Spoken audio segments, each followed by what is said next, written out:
you better subscribe, because I am an armed black man. Armed. Get it? Armed? No? Okay, that was a dry joke. How about this one? I am armed to the teeth, so you better subscribe. Armed to the teeth?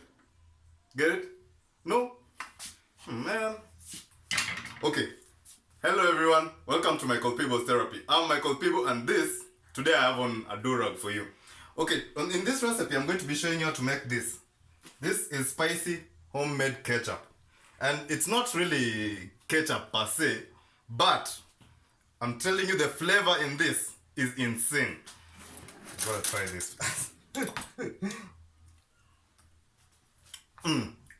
It's hot, it's sweet, it's peppery, it has chili. It's insane. Without further ado, let me show you how to make this. It's a ketchup recipe, of course. You're going to require some tomatoes. I just peeled this.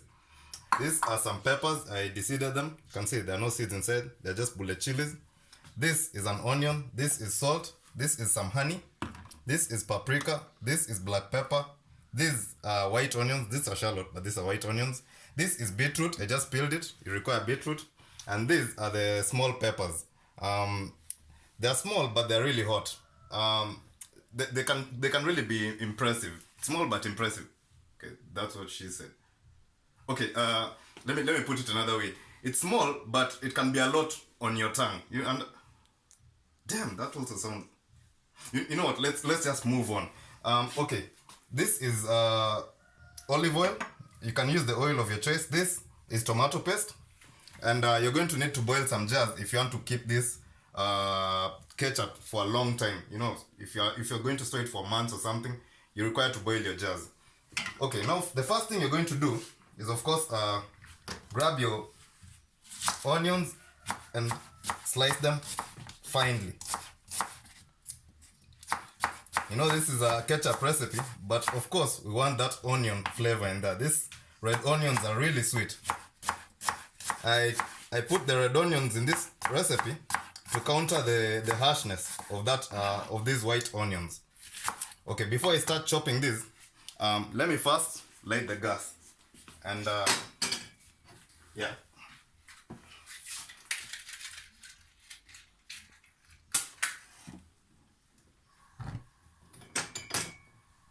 Because I chop really quick, so this is necessary to do first and to wait for the oil to become hot.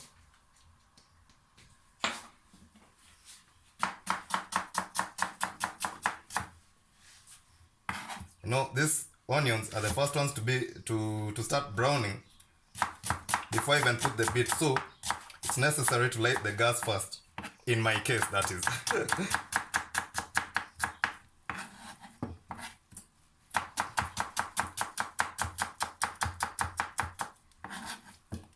Next thing, I'm going to deal with the beet. But first, let's put this to the heat. Let them soften up a little.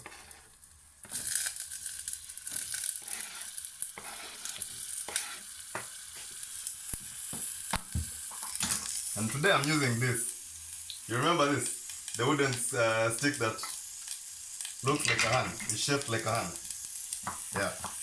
Now, my recipe, I don't put in food coloring or anything that's unnatural.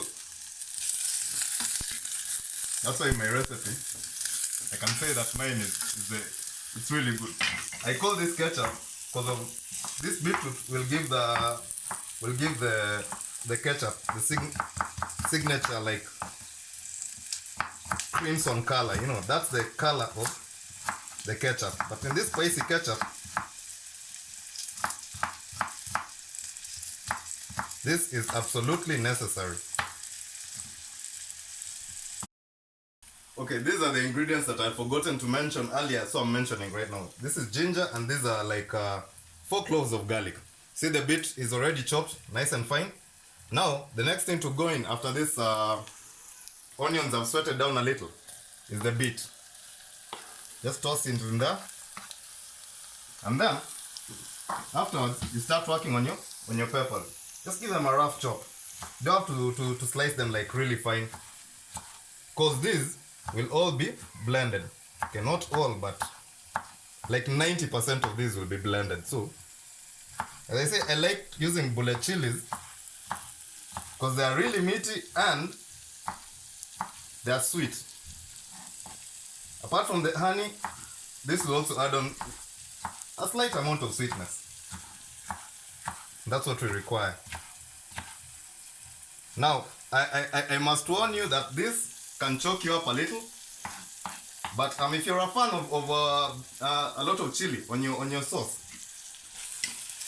use as much as you can handle, basically. See, the beetroot was next to go in because we wanted to break down together with the onion, the red onion and the white onion. So let's continue to our garlic. Rough chop.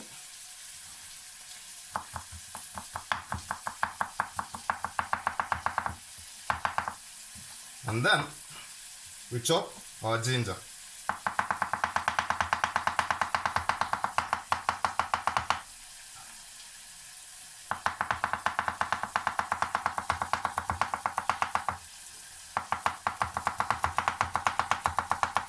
Nice thin slices.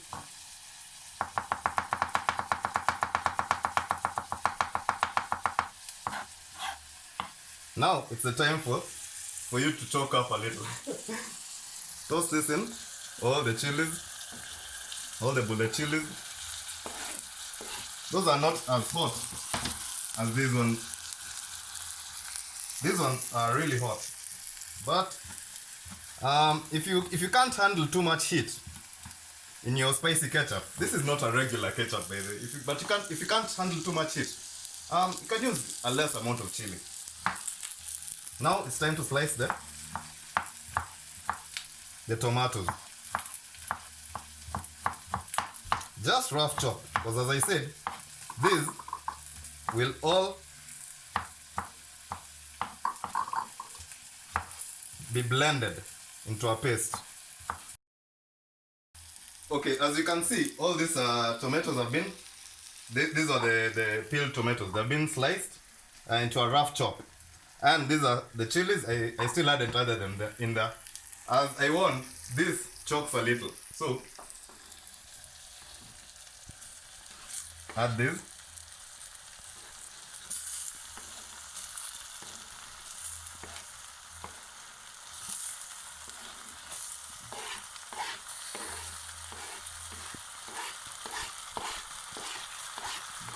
In there. Then, grab your paprika. This, I usually eyeball these things, I'm sorry, but that's about a tablespoon of paprika. Then black pepper, a pinch of it in that. And this is the point where we're going to be putting our salt. You have to season this. About a tablespoon of that in there too.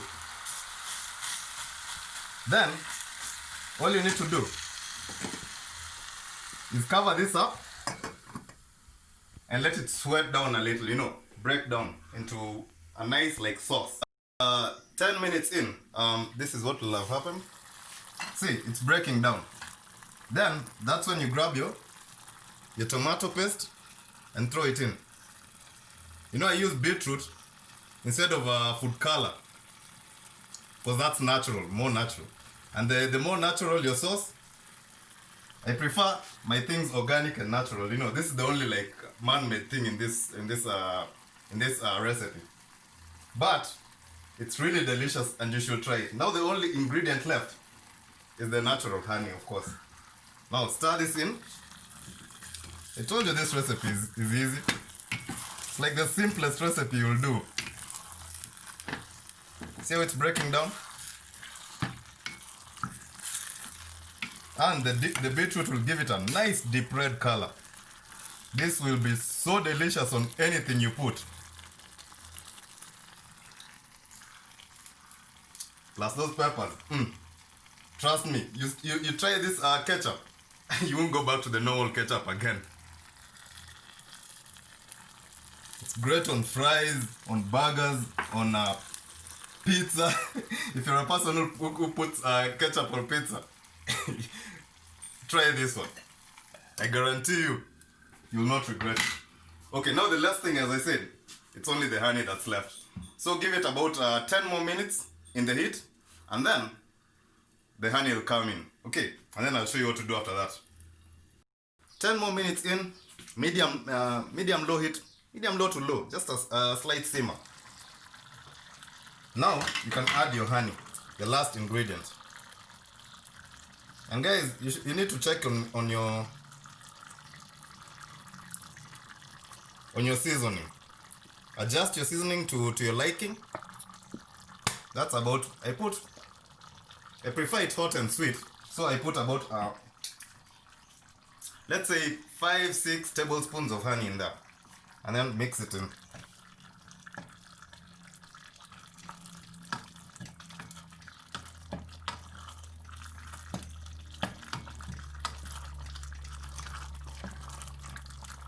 Taste for seasoning. Oh man. It's not even done yet, and I'm already happy with it. Okay, now switch it off, and then the next thing is blending it. Don't put too much when it's this hot, because it'll like jump up, you know. And then you pulse it just a little, or if you prefer a fine one,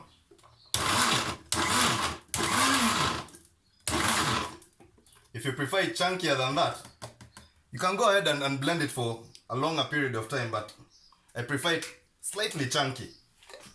Then grab your jar, and simple. Okay, I need a spoon for this.